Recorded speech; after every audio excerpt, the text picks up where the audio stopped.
Alright folks, this is probably will look like a similar video I recently posted, but I wanted to do a quick one on these two knives that I'm really loving as everyday carry knives.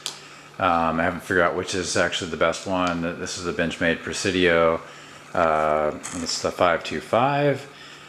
Surprise knife, it's better than what I thought it would be. And the Benchmade 940, which is newer, so it has the newness factor going.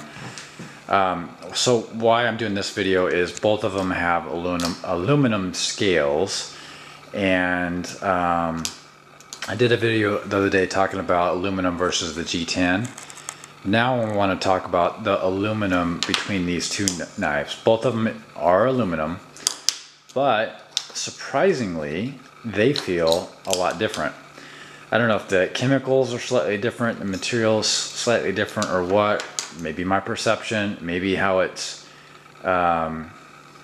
designed, right? Maybe how it's textured here. But the Presidio handle in all temperatures feels about the same. And these, the texture here, it makes it feel more rubberized. Right, and it kind of molds with your hand.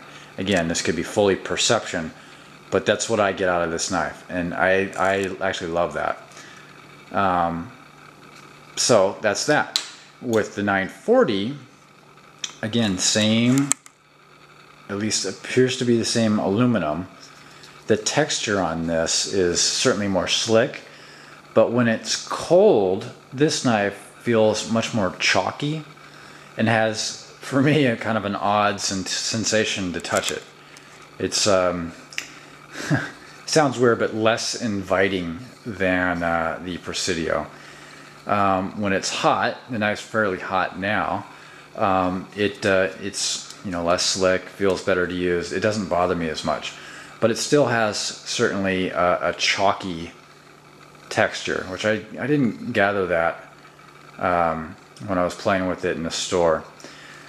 And I think it probably has everything to do with how the knives are textured. Just the Presidio, you have these ridges up top, and this just happens to be slick. So when it's cold out, or the knife's cold, it's just, it feels weird. So I actually let my wife hold it and get her feedback on how it feels, and she agreed that weird, kind of unwelcoming, chalky texture. You kind of want to wash your hands, or when you do wash your hands are wet and you touch the knife, it feels kind of weird. I'm not saying it's a bad knife or anything, it's just something that, again, it's one of those little details that you don't quite gather online when you're looking at a knife. Like I said, I'm not big on talking about the specs of a particular knife, but those little details that you may gather from these types of videos are helpful to me, at least. All right, later.